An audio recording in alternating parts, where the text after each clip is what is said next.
Hello students, let's continue our chapter state of matter. आज हम लोग पढ़ेंगे kinetic molecular theory of gases. इसको हम काइनेटिक थ्योरी ऑफ गैसेस भी के नाम से भी जानते हैं शॉर्ट में। इस पे जो क्वेश्चन आता है ये बड़ा इंपॉर्टेंट है। इसके ऊपर जो क्वेश्चन आता है डायरेक्ट आता है, right the postulate of kinetic theory of gases. मतलब इसकी क्या अजम्पशंस थी जो हम चैप्टर पढ़ रहे हैं स्टेट ऑफ मैटर। जैसे कि आपको पता है गैसेस और लिक्विड है, लिक्विड का पोर्शन हमारे सिलेबस से डिडक्ट हो चुका है, हमने गैसेस के बारे में पढ़ना है। तो गैसेस के लिए जो काइनेटिक थ्योरी होती है, काइनेटिक की मॉलिक्यूल्स की जो थ्योरी है वो क्या कहती है, उसने कुछ ना कुछ अजम्पशंस की थी। उसी अजम्पशंस को हम पोस्टुलेट का नाम भी देते हैं। कई बार पोस्टुलेट और कई बार अजम्पशंस पूछ लेता है। तो फर्स्ट इसकी अजम्पशंस है, कहता है कि जो ऑल गैसेस होती हैं, सारी जो गैसेस होती हैं are made up of large number of extremely small particles. कहता है कि जो सभी गैसेस होती है वो बहुत सारे छोटे छोटे पार्टिकल से मिलकर बनती है। अगर मान लो कोई भी गैस है, जैसे N2 है, H2 है, CO2 है, वो क्या है, छोटे छोटे पार्टिकल से मिलकर ही बनती है। बहुत सारे ये पार्टिकल बहुत सारे होते हैं, लेकिन छोटे छोटे पार्टिकल्स होते हैं, उनसे मिलकर बनती है। वो पार्टिकल्स एटम भी हो सकते हैं और मॉलिक्यूल्स भी हो सकते हैं। इन सब से मिलकर क्या बनती है, गैसेस के पार्टिकल्स बनते हैं, गैस के मॉलिक्यूल्स बनते हैं। सेकंड इसकी एजम्पशन, क्योंकि ये गैसेस के बारे में, पहली बात तो गैसेस के बारे में बताएगी कि गैस के कोई पार्टिकल, सभी गैसेस होती हैं वो किससे मिलकर बनती है, छोटे छोटे एटम से, मॉलिक्यूल से, जिनको हम पार्टिकल्स कहते हैं। बहुत सारे मिलते हैं तब गैसेस को बनाते हैं। नेक्स्ट है, जो मॉलिक्यूल सेपरेट होते हैं एक लार्ज डिस्टेंस से। क्योंकि हम छोटी क्लासेस से पढ़ते आ रहे हैं, गैसेस क्या होते हैं, उनके बीच में फोर्स ऑफ अट्रैक्शन क्या होती है, कम होती है। लेकिन लिक्विड के बीच में मॉलिक्यूल्स क्या होते हैं, थोड़े पास होते हैं। इसीलिए हम कहेंगे गैसेस जो होते हैं, मॉलिक्यूल्स आपस में एक दूसरे से जो सेपरेट होते हैं वो लार्ज डिस्टेंस में सेपरेट होते हैं, काफ़ी दूर दूर होते हैं। मॉलिक्यूल्स बहुत दूर दूर होते हैं गैस के। जो एम्प्टी स्पेस होता है मॉलिक्यूल्स के बीच में इतना ज़्यादा लार्ज होता है। एक्चुअल में इस शॉर्ट पॉइंट में लिखोगे, डिस्टेंस तो लार्ज होता ही है। जो डिस्टेंस लार्ज होने की वजह से जो एक्चुअल वॉल्यूम होता है मॉलिक्यूल्स का, आप इतना भी लिख सकते हो इस पॉइंट को, is negligible as compare to total volume, as compare to total volume of gas. कि जो एक्चुअल वॉल्यूम होता है मॉलिक्यूल्स का वो नेग्लिजिबल होता है एज कंपेयर टू गैस के वॉल्यूम। मतलब अगर मान लो एक कंटेनर के अंदर, एक चैम्बर के अंदर मैंने गैस के मॉलिक्यूल्स फिल किए, तो वो कुछ ऐसे फिल्ड होंगे, फैल जाएंगे पूरे आपस में, इधर कोई इधर जाएगा मॉलिक्यूल, कोई इधर जाएगा, पूरा स्पेस ले लेंगे। लेकिन अगर इसी गैस के मॉलिक्यूल्स को एक छोटे से कोने में रख दिया मैंने, एक दबोच के एक छोटे से हिस्से में रख दिया, तो वहां पर मॉलिक्यूल्स क्या हो जाएंगे, इकट्ठे हो जाएंगे। ये जो मॉलिक्यूल्स होते हैं, एक्चुअल वॉल्यूम जो होता है ये होता है वॉल्यूम ऑफ मॉलिक्यूल्स। यहाँ पर मैंने वॉल्यूम ऑफ मॉलिक्यूल्स ले लिए, और ये जो है एक्चुअल वॉल्यूम ऑफ गैस है। मतलब गैस के मॉलिक्यूल्स को जब इकट्ठा कर लिया और एक छोटे से कमरे में मान लो किसी चीज को इकट्ठा दबोच के रख दिया, उसको स्पेस क्या मिलेगा, कम मिलेगा। ये क्या है, मॉलिक्यूल्स हैं उसके। जो एक्चुअल वॉल्यूम होता है मॉलिक्यूल्स का वो नेग्लिजिबल है as compare to total volume के। मतलब जब गैस वॉल्यूम का, जो गैस का वॉल्यूम होता है फैला हुआ होता है, बहुत ज़्यादा स्पेस लेता है, सबको पता है। लेकिन उसी गैस के जब मॉलिक्यूल्स एक जगह पे रख दिए जाते हैं तो वो जो जगह लेते हैं वो बिल्कुल ना के बराबर लेते हैं, नेग्लिजिबल रहते हैं। एक कमरे में एक छोटे से हिस्सा किसी को दे दे, हमें क्या फर्क पड़ता है। ऐसे ये जो जगह होती है इतनी कम होती है, तो फिर भी मैंने दिखाने के लिए ज़्यादा दिखा रखी है, लेकिन इससे भी कम, ना के बराबर होती है ये जगह। इसीलिए कहते हैं कि जो एक्चुअल वॉल्यूम होता है मॉलिक्यूल्स का वो नेग्लिजिबल होता है as compare to total volume of gas के। ये बड़ा इंपॉर्टेंट पॉइंट है। बुक में थोड़ा सा लेंथी लिख रखा है, डिस्टेंस सेपरेट होते हैं लार्ज डिस्टेंस से, वो चाहे ना लिखो, आप इतना पॉइंट लिख लो तब भी इनफ है। इससे आपको अच्छे से समझ आ जाएगा। नोट्स में बेशक ये मेंशन कर देना, ताकि पोस्टुलेट लिखते टाइम आपको ये क्लियर हो। एग्जाम में ये डायग्राम बनाने की जरूरत नहीं है, समझा रहा हूँ, सिर्फ आपने पॉइंट लिखने हैं। नेक्स्ट पॉइंट होता है इसका कि जो molecules are in a state of ceaseless और रैंडम मोशन। जो मॉलिक्यूल्स होते हैं आर इन रैंडम मोशन के अंदर होते हैं। कि कैसे करते हैं, वो एक दूसरे से दूर दूर भागते हैं, रैंडमली मूव करते हैं। क्योंकि मॉलिक्यूल्स हमें पता है आज़ाद है, उनके बीच में फोर्स ऑफ अट्रैक्शन तो बहुत कम है, दूर दूर है, तो वो कैसे भी मूव कर सकता है, कोई इधर कोई इधर कोई इधर, कैसे भी एक दूसरे से आपस में भी कोलाइड कर सकते हैं। वॉल्स ऑफ द कंटेनर से भी, इसके साथ जो वॉल होती है कंटेनर की उसके साथ भी कोलाइड कर सकते हैं, और अपनी डायरेक्शन को चेंज कर सकते हैं। मॉलिक्यूल्स जो होते हैं वो are in a state of ceaseless and random motion. Fourth जो पॉइंट है हमारा वो क्या है जी कि काइनेटिक थ्योरी ऑफ गैसेस क्या कहती है। फोर्थ पॉइंट में नोट करो, मॉलिक्यूलर जो कोलिजन्स होती है, मैंने कहा कि मॉलिक्यूल्स क्या है आपस में कोलाइड करते हैं क्योंकि ये क्या होते हैं फ्री होते हैं। जो मॉलिक्यूल्स कोलिजन्स होती है वो परफेक्टली इलास्टिक होती है। इलास्टिक का मतलब होता है एकदम से खींच सकते हैं। इलास्टिक का मतलब यहाँ पे तो हमें क्या लिखना पड़ेगा कि जब भी वो मॉलिक्यूल इधर उधर मूव करते हैं, कोलाइड करते हैं, तो नो लॉस ऑफ एनर्जी, उनकी एनर्जी का कोई भी लॉस नहीं होता, और नो लॉस ऑफ मोमेंटम, उनका मोमेंटम में भी कोई लॉस नहीं होता जब मॉलिक्यूल्स कोलाइड करते हैं। क्लियर हुआ? इलास्टिक का मतलब भी यही है कि मैंने कहा कि मॉलिक्यूल्स फ्री हैं, इधर उधर फ्रीली भाग सकते हैं, रैंडमली मूव कर सकते हैं। इतना फ्री होते हैं कि जब वो मूव करते हैं तो उनकी इलास्टिक होती है कोलिजन, यानी कि उस टाइम पे उसकी एनर्जी कोई लॉस नहीं होती, कोई मोमेंटम का लॉस नहीं होता। नेक्स्ट पॉइंट ये कहती है theory there are no force of attraction between the molecules. ये तो अभी मैं बता ही चुकी हूँ। No force of interaction between the molecules at ordinary temperature and pressure. जब प्रेशर नॉर्मल होगा, ऑर्डिनरी होगा, तब कोई भी फोर्स ऑफ अट्रैक्शन नहीं होगी। मॉलिक्यूल्स तो दूर दूर हैं गैस के। At ordinary temperature and pressure molecules में कोई फोर्स ऑफ अट्रैक्शन नहीं होती। They completely independent to one another, एक दूसरे पे डिपेंड ही नहीं करते, जैसे मर्जी घूमे, आजाद है। रैंडम मोशन वाला ही कंसेप्ट आ गया एक तरह से। नेक्स्ट पॉइंट आता है जो कि बहुत ज़्यादा इंपॉर्टेंट है। एक तो ये सेकेंड वॉल्यूम वाला पॉइंट, और एक 6 पॉइंट जो आप बताऊंगी बड़ा इंपॉर्टेंट है। ये कहता है कि जो प्रेशर एक्सर्टेड होगा, pressure exerted by gas is due to collision. जो pressure exerted by gas is due to collision of molecules on the walls of container.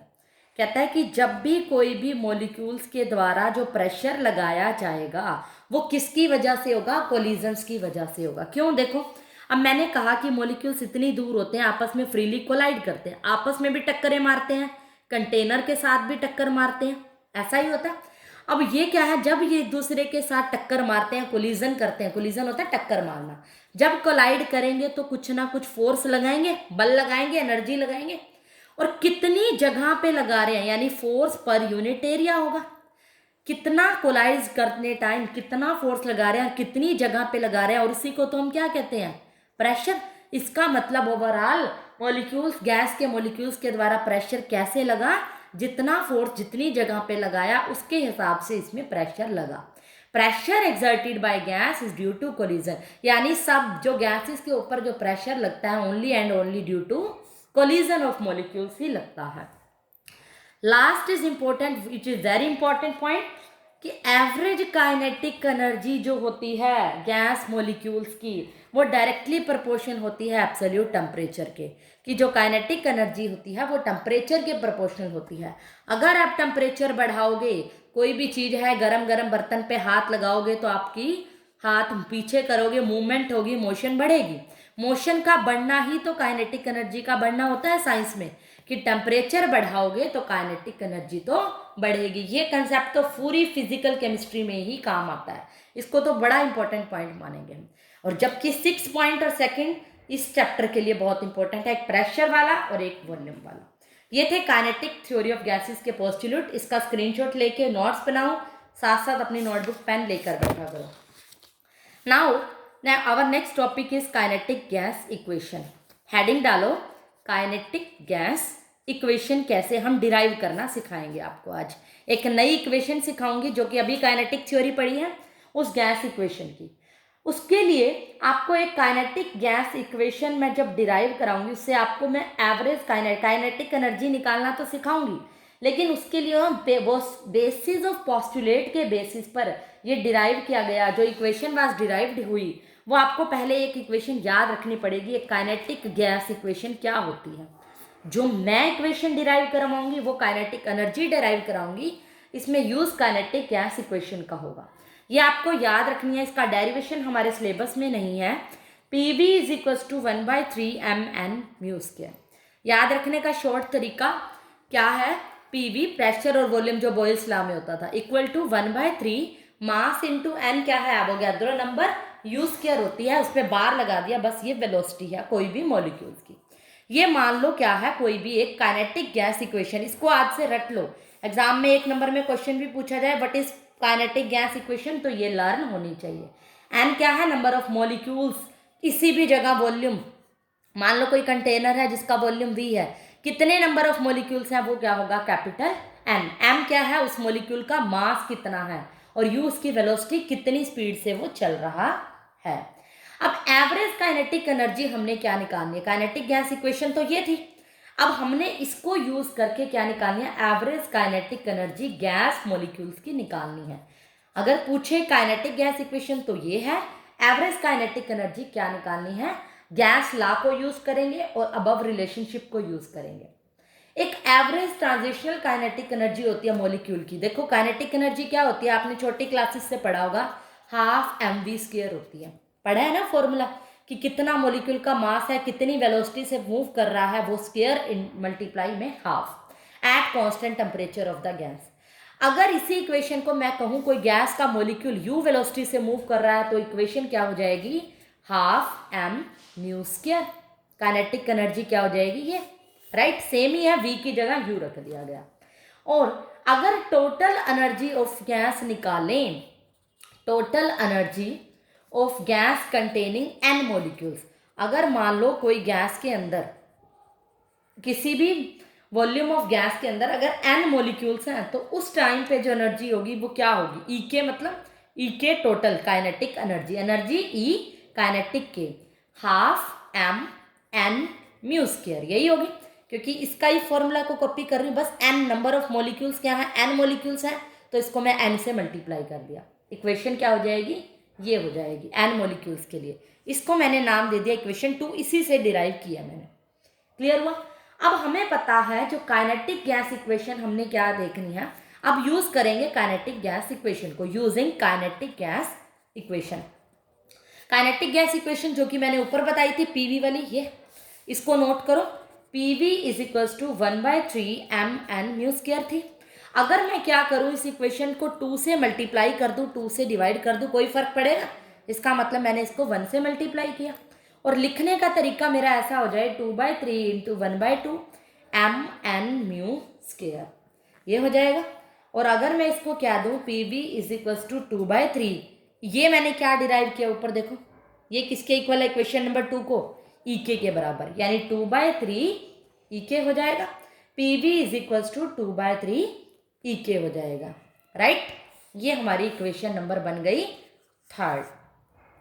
अगर हमें पता है कोई जनरल गैस इक्वेशन, एक आइडियल गैस इक्वेशन होती है, अगर आपको नहीं पता तो मैं आज आपको बता देती हूँ, एक आइडियल गैस इक्वेशन होती है PV is equals to nRT। आगे हम इसके बारे में डिटेल भी पढ़ेंगे, आइडियल गैस इक्वेशन के बारे में। वो होती है PV is equals to RT for 1, वैसे nRT होता है, अगर n की वैल्यू 1 पुट कर दूं मैं, तो PV इज इक्वल्स टू क्या होगा, RT होगा। Ideal gas equation, general gas equation ये होती है।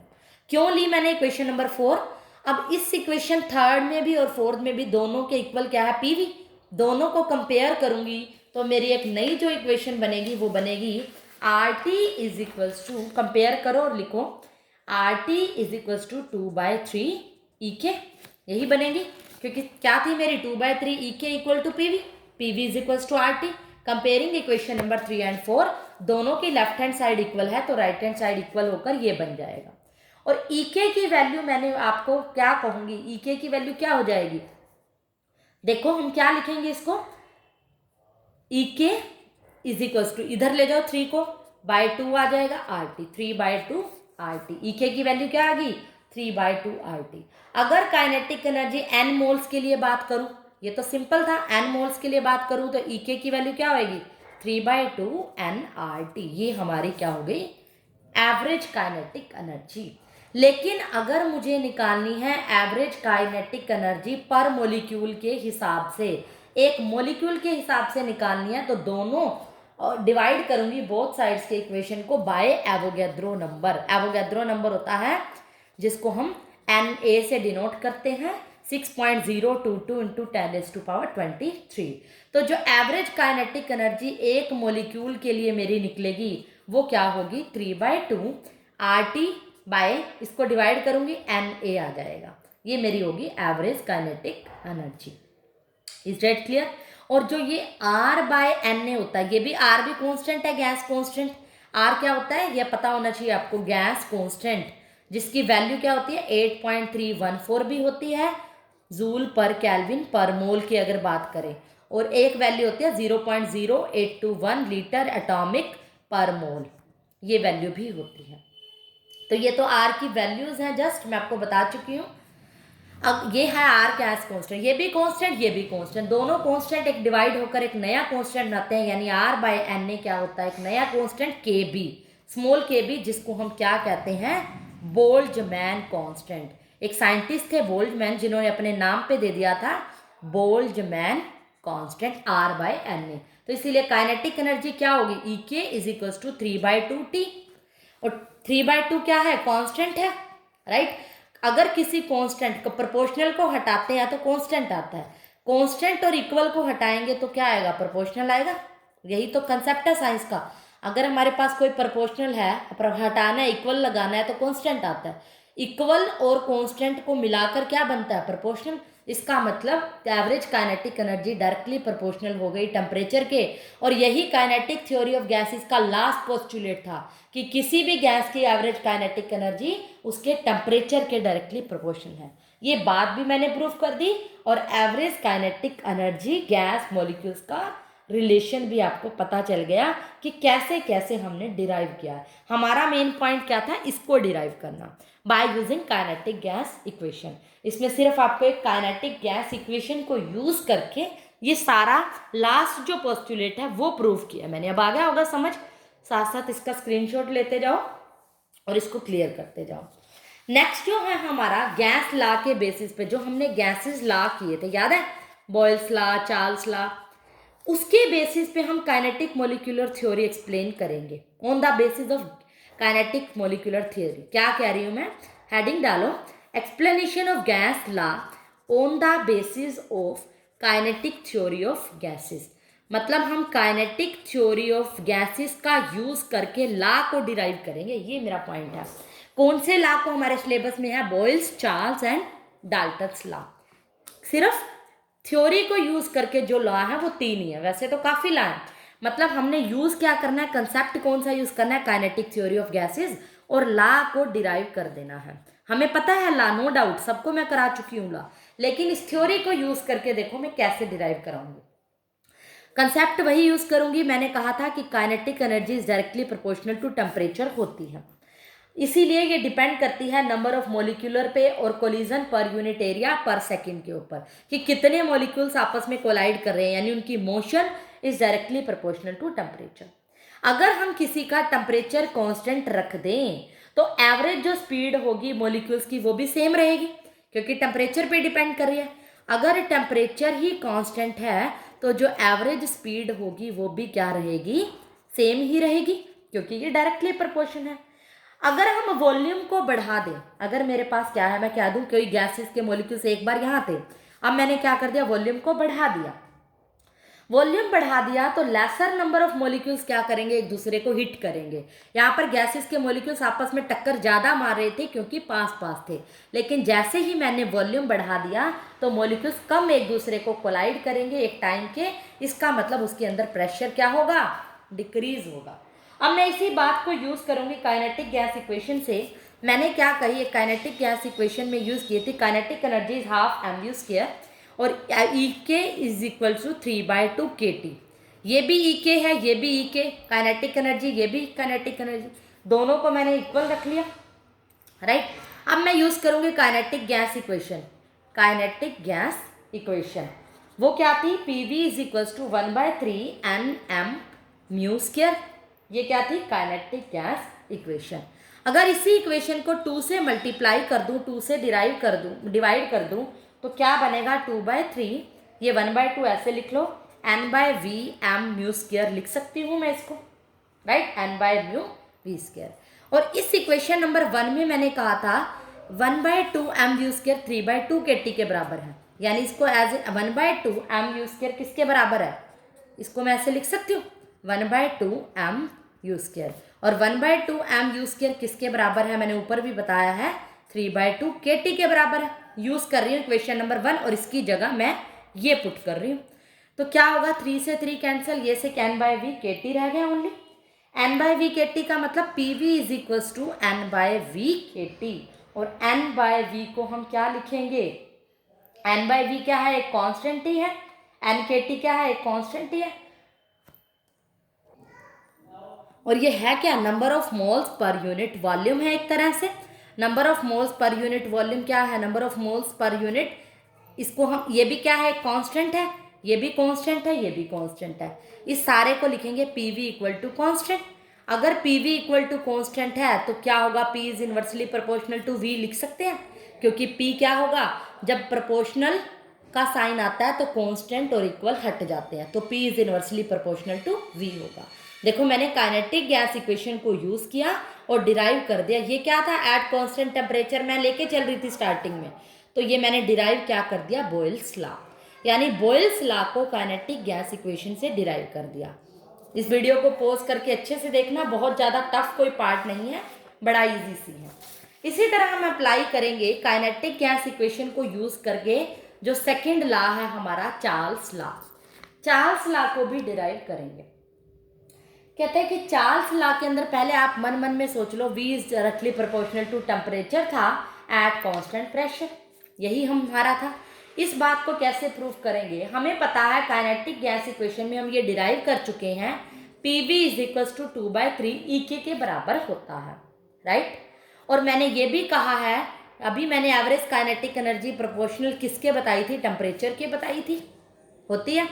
अगर इसको मैं इसके अंदर पुट कर दूं, PV इज इक्वल्स टू 2/3, यानी किसके बराबर है, वो टेम्परेचर के हैं, राइट। और ये कांस्टेंट है, ये इक्वल है, इक्वल कांस्टेंट को बंद करना यानी प्रोपोर्शनल को लाना, PV is directly proportional to this. अगर मैं कह दूं कांस्टेंट है प्रेशर, तो V इज क्या हो जाएगा, डायरेक्टली प्रोपोर्शनल टू T।